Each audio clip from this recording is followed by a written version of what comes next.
Hi everyone! On November 29th last year, I received an email from GoodGood Giving letting me know that I was the lucky winner of the 2024 giveaway hosted by the Kevin Richardson Foundation. Honestly, I couldn't believe it at first. It took me a few minutes to let it sink in. But of course, I got in touch with them, and from that point on, Kevin's foundation started organizing our trip. I was even allowed to bring one person with me, so I chose my younger brother.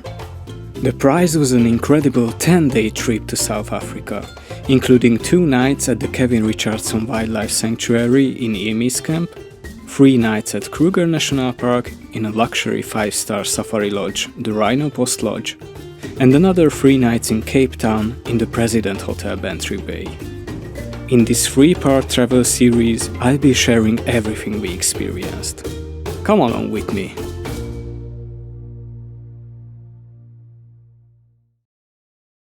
So the big day finally arrived. Wednesday, February 26th. We flew Turkish Airlines from Budapest to Istanbul and then on to Johannesburg. The weather in Budapest that day was pretty miserable, but we didn't mind. We were too excited. Our flight to Istanbul was about 2 hours. It was fun listening to Turkish in the announcements and safety video. And before long, we were up in the clouds.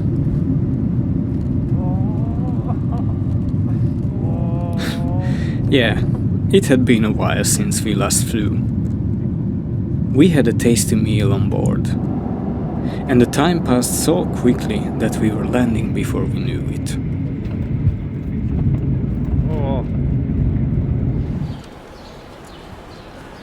We arrived at the F concourse and had to walk about 10-15 minutes to the central area with all the shops. That's when we realized just how huge this airport really is. We had never been there before.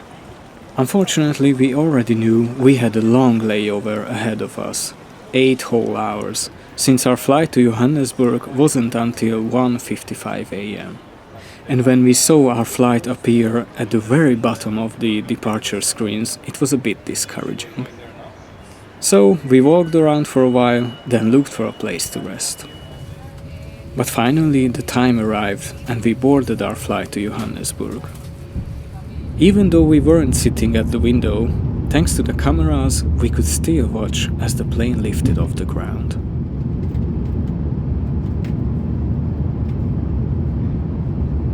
Dinner was served shortly after takeoff, then we tried to get some sleep, since we had more than 10 hours of flying ahead of us. In the end, we didn't manage to sleep much, but honestly, the excitement kept us awake anyway. By morning, the views from above were stunning, even if we could only see them through the screen in front of us.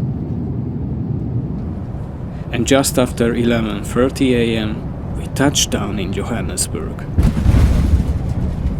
Finally, we were on African soil. We collected our luggage, got our passports stamped, and stopped at an ATM to withdraw some cash. The local currency here is the South African rand, and 1 rand is about 21 Hungarian forints. After that, we met up with our transfer driver in the arrivals hall. Before long, we were on our way, heading north toward Pretoria, and then out to the edge of the Inoken Game Reserve, where the Kevin Richardson Wildlife Sanctuary is located. At first the scenery wasn't too different, it could almost have been Hungary. But then we left the highway, turned onto a smaller road, then onto a dirt track, and that's when things started to get exciting. We reached the gate where a code had to be entered on a keypad. But for some reason our driver didn't know it. That's the problem, yeah. So I had to call the foundation. They sent us the code and we were able to enter. Along the way we saw lots of impalas. For us it was a new and fascinating sight, but we quickly learned that they are actually the most common animals around here. In fact, impalas are sometimes called McDonald's animals, partly because they are such a frequent prey species, and also because of the dark marking on their rear that looks like a McDonald's M. Not long after, we arrived at the entrance to the sanctuary, where Brenton, our host, was waiting for us. About 3 weeks before the trip, it seemed that we should prepare for a very rainy South Africa. But I had been checking the forecast almost every day and it kept getting better and better. By the time we arrived, the weather was looking really good, though you could still see signs of the earlier rains. Then we finally reached Amy's camp. We unpacked our bags and met Caroline, who welcomed us and explained everything we needed to know. For example, she told us the tap water there was safe to drink. She also reminded us not to leave the camp without their permission and supervision, since the high electric fences around us were there for our protection. Later that evening, we would understand exactly why. We were served a light and tasty lunch, and they had even taken our food intolerances into account. So thoughtful of them. The camp was beautiful, simple but perfect.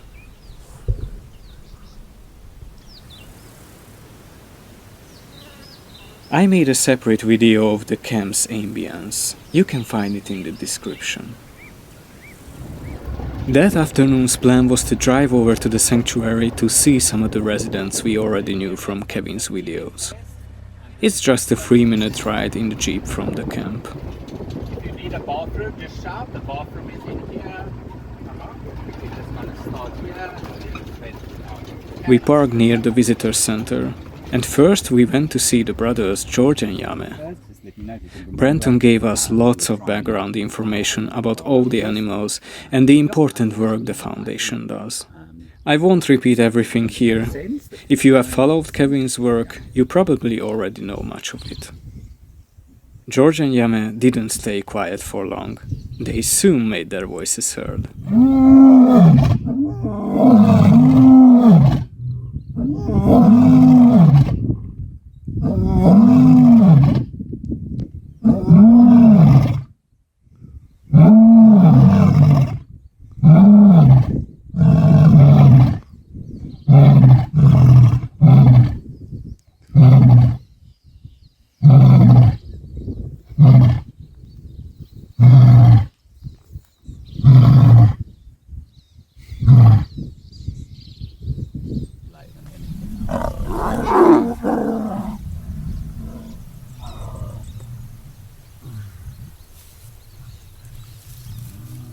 But Yame is very protective over his brother. So Yame, although he's physically really healthy, you can see when Georgie walks, his back legs, his muscles has completely atrophied, and he really struggles to walk sometimes.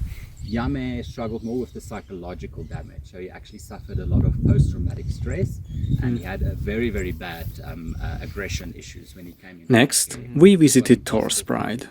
Thor and Charlie, the 2 male white lions, along with the 4 females, Indy, Lola, Nej, and Jubari. Lions to the hunting trade, or the trophy hunting trade, especially the beautiful white male lion.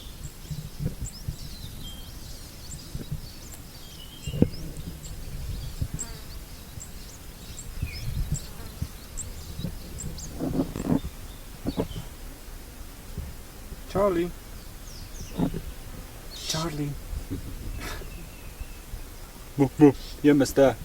What you looking at? The clouds. Not gonna rain now.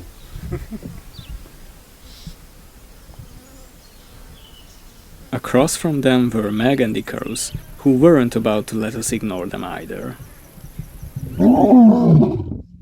They joined in with their own roaring performance. We could feel the sound vibrating in our chests and even through the ground beneath us. It was absolutely incredible.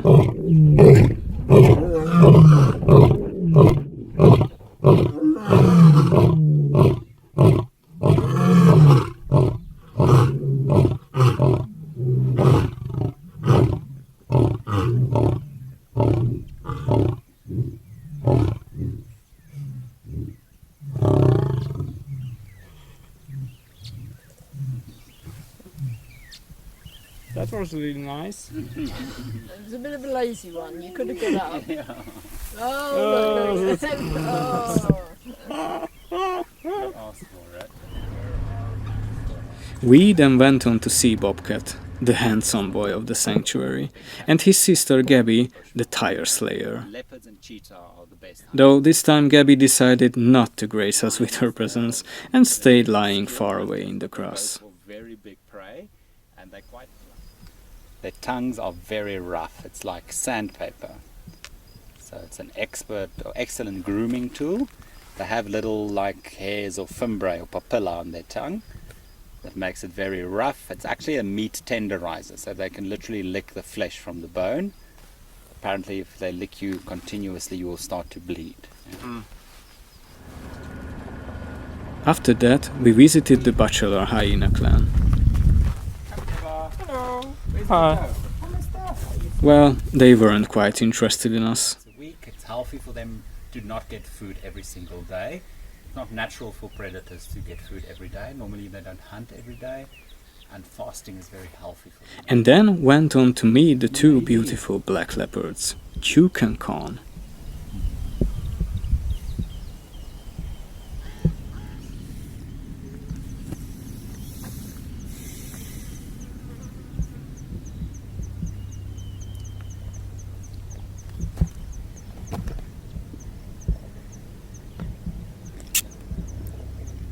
Hence the special enclosures for the leopards. We only have 4 leopards in our care, so these are the 2 brothers and then their parents, Duke and Nikita and Cole. Nikita and Cole are some of our oldest cats in our care. Cole is now 25 years old almost. So. Nice scratch, huh?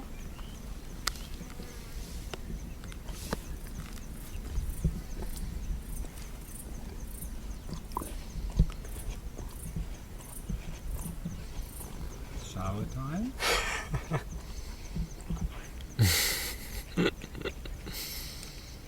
That's okay.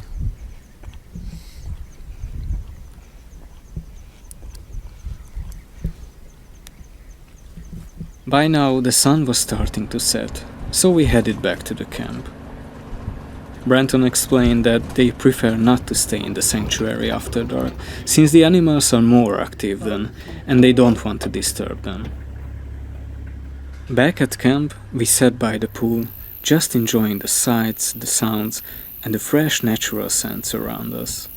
And remember what I mentioned about the fence being for our safety? Well, as we were sitting there, I suddenly heard a noise to the right. I turned my head, and there they were, 2 rhinos strolling calmly past the camp and disappearing into the bush. Unfortunately, we couldn't capture it on video, but it was an unforgettable sight. That evening, Brenton grilled us a delicious dinner outside. Not long after, rain started to fall, so we ended up eating indoors instead of by the fire. They also surprised us with 2 bottles of excellent dry red wine. Kevin himself had personally chosen them for us. Both nights, throughout the evening and early morning hours, we could hear lions and hyenas calling in the distance.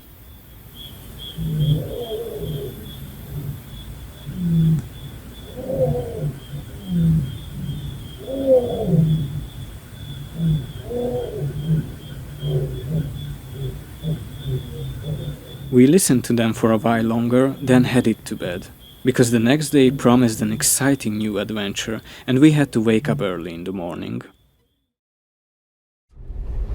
The next morning we woke up at 5 a.m. because by 5:45 we had to leave with Caroline and Brenton for the Mongena private game lodge. It was about a 50-minute drive from the camp. Since it had rained heavily the night before, we weren't sure if the road would be passable. Caroline explained that here you have to know exactly when to drive slowly and when to speed up a little, otherwise you might get stuck. In some places, the road looked like it had been deliberately carved with ridges, so the whole car shook and vibrated as we drove along. Not long before we arrived, the road suddenly turned into something much smoother, and then we found out it was actually an airstrip. There we met Kevin and Cameron, who had flown in for the morning's program. After a quick hello, we drove together into the Mongena lodge. Poor Caroline almost tripped as we got going. but thankfully she was fine. That morning we were invited to take part in something really special, a rhino coloring experience. The team was tracking down a black rhino in order to fit a satellite tracking device into its smaller back horn. They welcomed us with some refreshments, and after a short briefing, it was time to set off. Since we had come in our own vehicle, the 6 of us were able to stick together.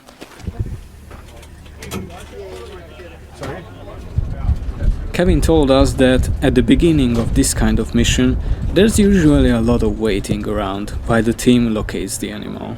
So at first it can feel slow, but the moment the animal is found, everything speeds up in an instant. As we were driving, at one point, a wildebeest suddenly started chasing our vehicle.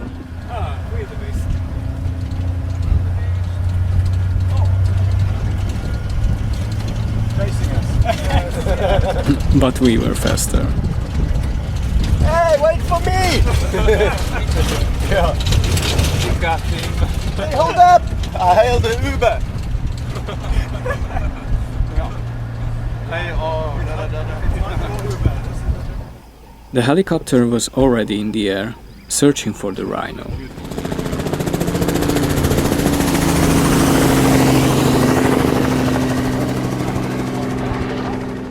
Finally, after about an hour and a half, the rhino was located and darted. We drove over to the spot where it had collapsed. From here, of course, we had to continue on foot.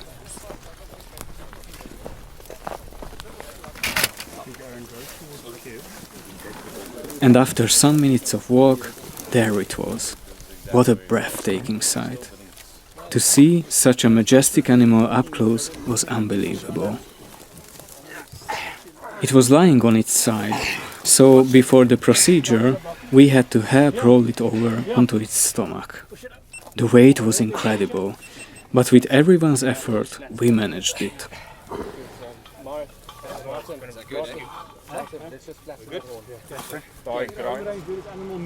The team then began their work.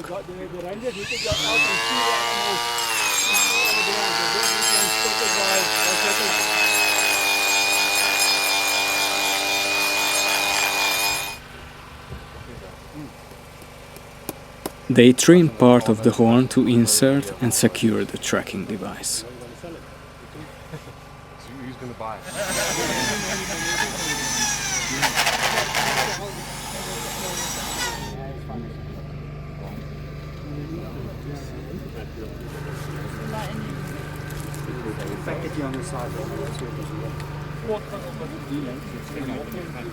Once the job was done, we were even allowed to touch the rhino and take some photos with it.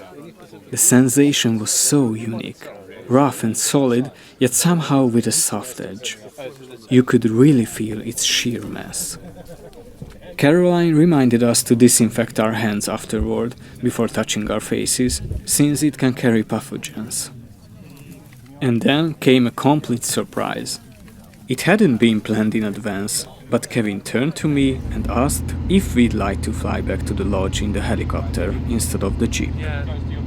Well, of course the answer was yes. You can't say no to that. We had never been in a helicopter before. We climbed in, the pilot gave us a quick safety rundown, we put on our headsets, and a few minutes later, we were lifting off the ground.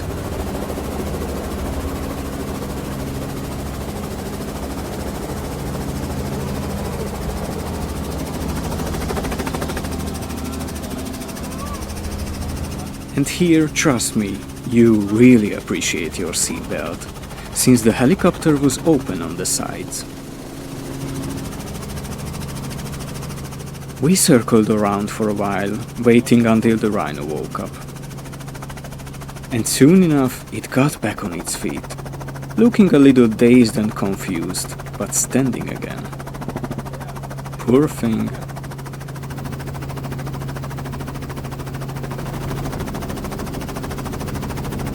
After its first few wobbly steps, we turned back toward the lodge.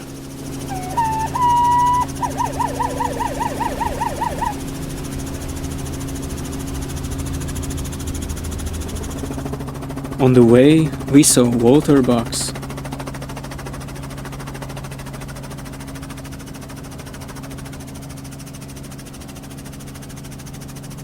herds of wildebeest,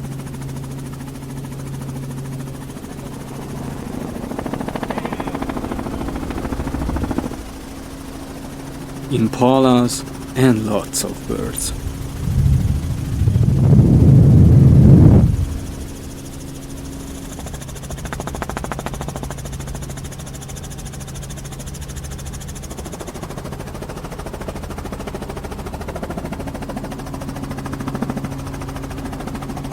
Back at the lodge, it was truly a once-in-a-lifetime experience. I almost left my sunglasses behind in the helicopter.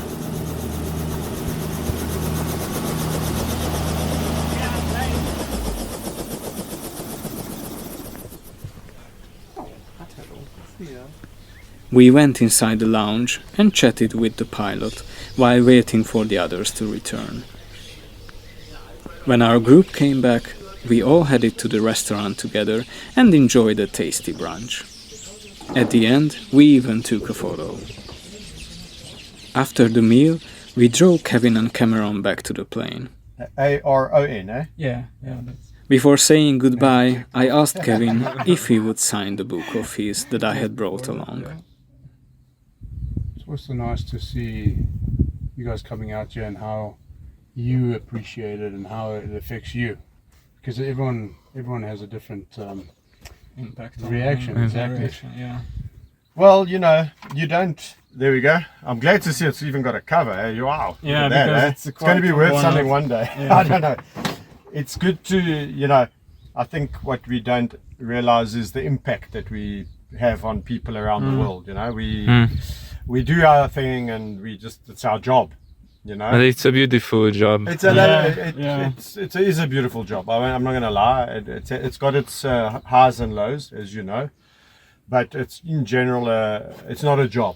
It's a passion. Passion, So, passion. like, fortunate to be able to live my passion, but also nice that you do have people like yourself who come and go, I mean, I know, I can see just by what you were telling me, you've read the book, you follow my work, and some people come here, they enter the competition, they don't even know too much about my work.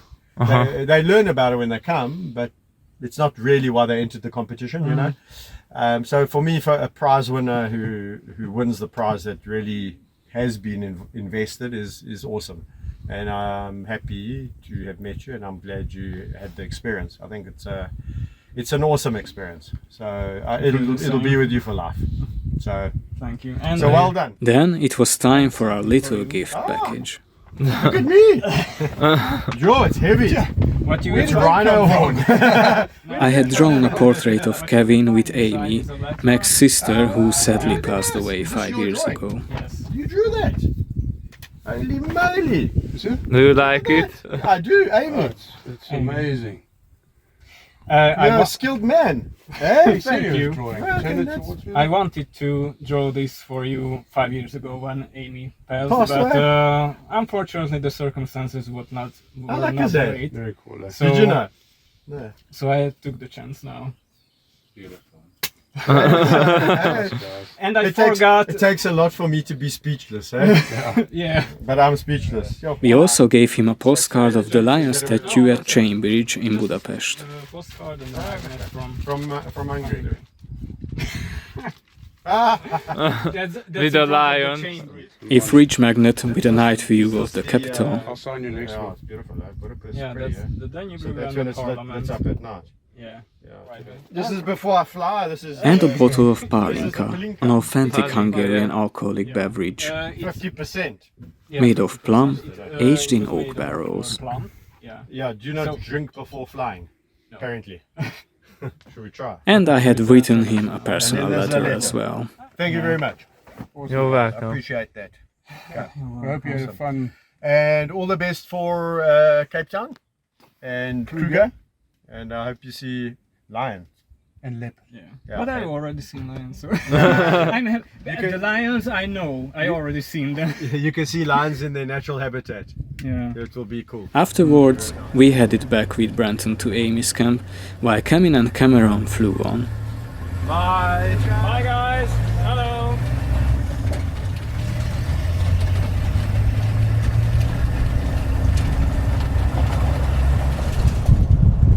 On the way, we even spotted zebras and ostriches. Oh, nice. So the males are the black ones and then the ladies are the ugly grey ones. Poor ladies. And just as we were arriving back at the camp, Kevin and Cameron flew right overhead.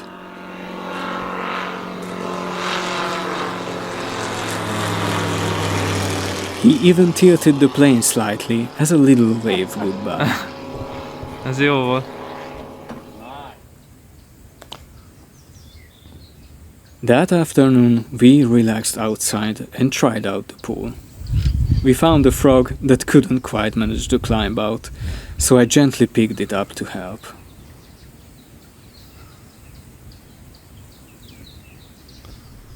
Tessék.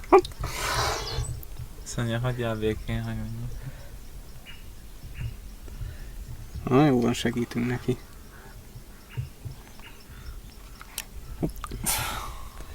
It kept jumping out of my hands. Na!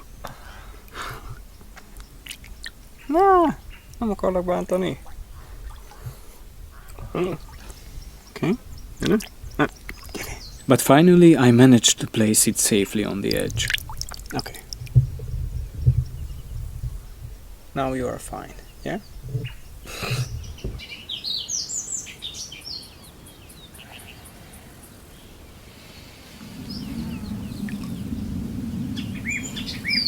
While we were lying outside, a family of warthogs with their piglets walked by beyond the fence.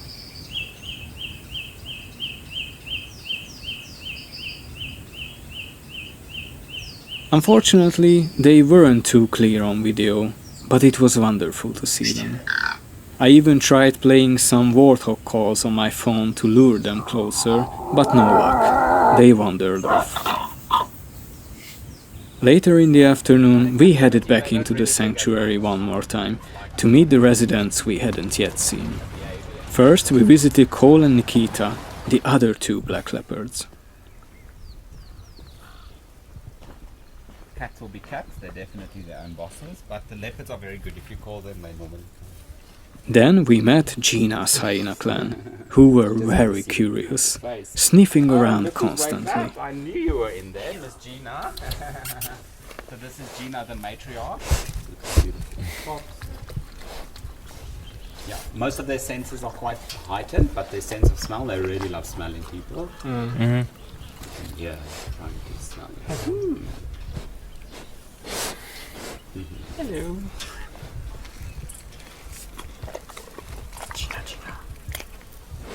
Lots of smell, which makes it quite difficult for first-time hyena moms, because sometimes the cubs get stuck and then both of the mom and the cub die. Yeah, so very weird animals actually.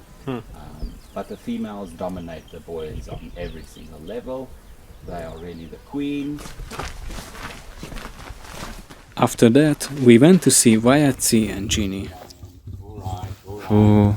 It is okay if we stay here or Yes, where but you'll should see we? you won't be able to get to. Let's just say Wayatsi wasn't very thrilled to see us. Look how big Mr. it is. Grumpy. It's huge. Beep. It's very dangerous. Yeah. Brenton told us we could revisit any of the animals if we wanted. Well, I really wanted another look at Bobcat and Gabby, but unfortunately they were hiding somewhere deep inside their enclosure. They weren't even in the night pen either.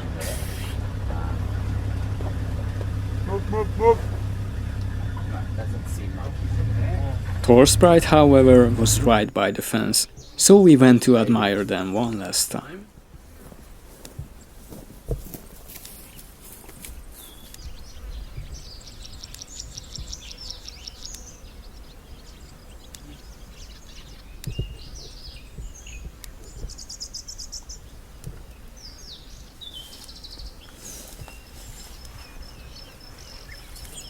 Not on the tail, Charlie. Sometimes they bite, but that looks just like dirt marks.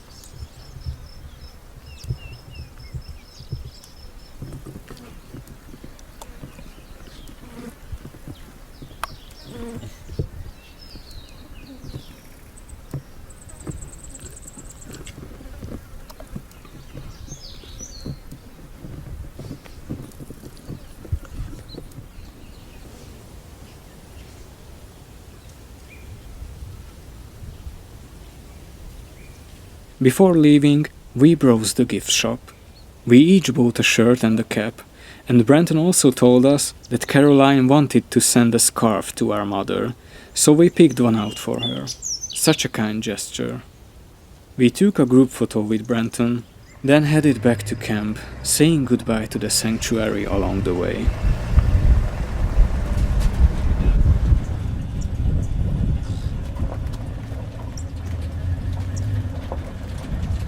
That evening, my brother and I sat outside, soaking in the atmosphere. We listened to the lions and hyenas calling in the distance, and even heard jackals at one point.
By this point, the trip already felt like such an unbelievable adventure that my brother turned to me and said one of the most important sentences of the whole journey. Which means, I don't want to go home. To which I replied, me neither. Of course, we knew we'd have to eventually, but at that moment, it felt like the last thing we wanted. That night, we went to bed with heavy hearts, knowing it was our last night at Amy's camp. But a new adventure awaited us the next day. We would be flying into Kruger National Park to Skukuza. And that's what I'll be sharing with you in the next video. Thanks so much for watching, and in the meantime, enjoy this little sneak peek.